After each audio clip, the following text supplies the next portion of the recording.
खुलुमबाय गिबियावनो नोंथांमोनखौ आंनि जनालि बर' रादाबाव बयखौबो बरायनानै लाग्रोनाय जाबाय। दिनै 2023 मायथाइनि 17 डिसेम्बर नोंथांमोननि थाखाय आं फुंबिलिनि गोदान खौरां लानानै फैबावलायबाय। मिजिंथियो नोंथांमोना खौरांखौ जोबजासे नायलांगोन होनना। गसाइगाव सहरनि सिङाव थानाय हाब्रुबिल गामिनि नब्लाङाव मैया बारग' बिटिसिनि चिफ हाग्रामा महिलारि बिथाङा इस्लाम धोरोमनि सिबियारिफोरजों नामाज खालामफादों। मख'नो गोनांदि बे हाबाफारियाव हाग्रामा महिलारिजों लोगोसे बिटिसिनि 2 नं गुमा बियाबनि MCLA रहिन्द्र ब्रह्म, गसाइगाव जिल्ला BPFनि आफादगिरि सभाराम बसुमतारी, नेहाथारि बिल्ला कुमार ब्रह्म बिथांमोनजों लोगोसे गोबां इस्लाम धोरोम सिबियारिफोरा बे हाबाफारियाव बाहागो लानानै हाग्रामा महिलारि बिथांजों नामाज दुआ खालामफायो। हाग्रामा महिलारि बिथाङा बुंथिदोंदि गोबां जाथि जनबस्तिफोरानो बिटिसिआव अनलायनानै सान्थियै थानो हानायनि आरो फैगौ समाव BPF पार्टिया देरहानानै बिथाङा जुदि चिफ जाफिनोब्ला खौसेयै आरो जौगानायनि बिथिङाव हाबा मावलांनो हानायनि थाखाय आल्लाहनि सेराव नामाज दुआ खालामदों होननानै बिथाङा फोरमायथिदों। दुखुथिया बिबायनानै जाग्रा सानै बोराय बुरैया दुखुनांथावै जाब्रबथाय जानानै गोब्राब जोखोम जादों। फोरमायथिनाय बायदिब्ला दुखुथिया बर' बोराय बुरैया चिरां जिल्ला अगुरि गामिनि थागिबि होननानै मिथिना मोन्दों। बिथां सानैया थामहिनबा आबै आबौआ देहा रबनायनि जाहोनाव खामानि दामानिफोरखौ मावनानै जानो हायैलाय सानफानि ओंखाम बोथिसेखौ हाथाय बाजाराव थाइसे थाइनैयै जा एसे मोनो सुबुंफोरनियाव बिबायनानै मोननाय रांजोंनो गावसोरनि उदैखौ सुफुङोमोन आबै आबौआ।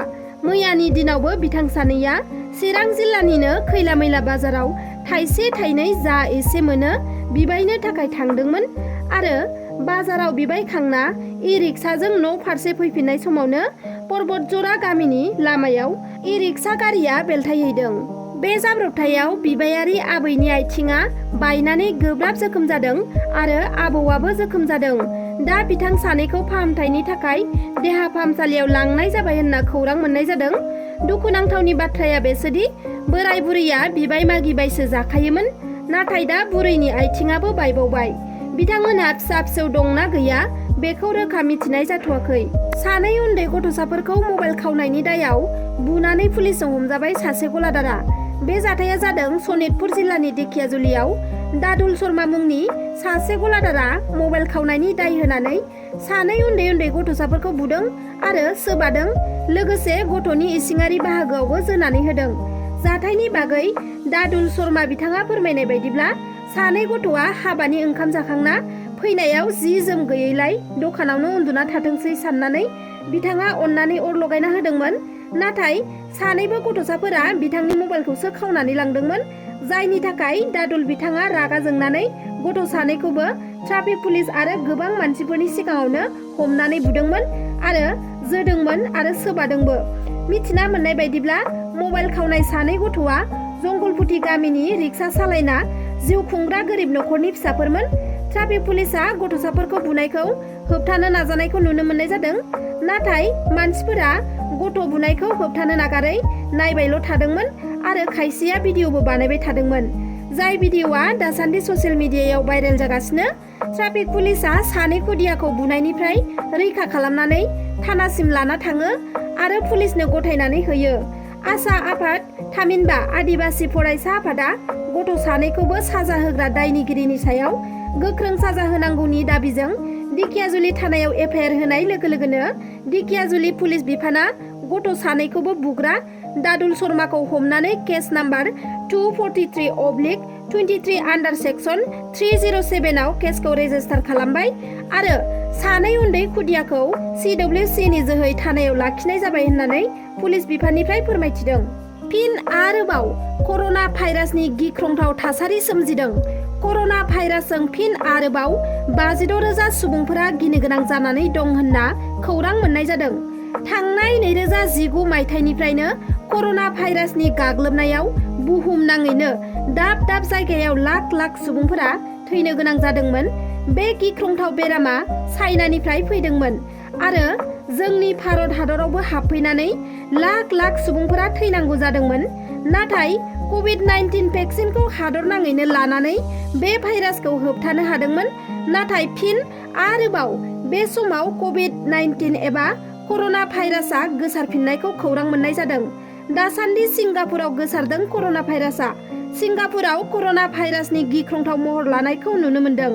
मिथिना मोननाय बायदिब्ला थांनाय सप्तायाव 32,000 सुबुङा कर'नाजों गाग्लोबजादोंमोन, नाथाय दा 32,000 सुबुंनिफ्राय बारायनानै 56,000 सुबुंनि देहायाव कर'ना भाइरासआ सन्देरदों होननानै सावस्रि बिफाना फोरमायथिदों। सावस्रि बिफाननि बायदिब्ला कभिड-19 बेरामिफोरनि अनजिमाया 75% बांदों। बे समाव सिंगापुर सरकारा मास्क गाननानै थानो थाखाय बिथोन होदों गासै सुबुंफोरखौनो। महाराष्ट्रनि नागपुराव गिख्रंथाव लामानि जाब्रबथाय। ट्राक आरो कारनि सौग्रावलायनायाव 6 सुबुंफोरनि जिउ खहा जादों आरो गुबुन सासेया गोब्राब जोखोम जादों।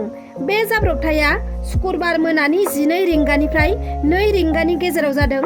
मिथिना मोननाय बायदिब्ला एक्सिडेन्ट जानायनि सिगां गासै 7 सुबुंफोरा हाबा जानो थाखाय गंसे कारजों थांबाय थादोंमोन, नाथाय दुखुनांथावनि बाथ्रा दि थांबाय थानाय समावनो लामा ससेयाव सयाबिन लानानै थांबाय थानाय गंसे ट्राकजों कारा सौग्रावो, जेराव बे गिथावना दुखुनांथाव जाथाया जानो मोनो।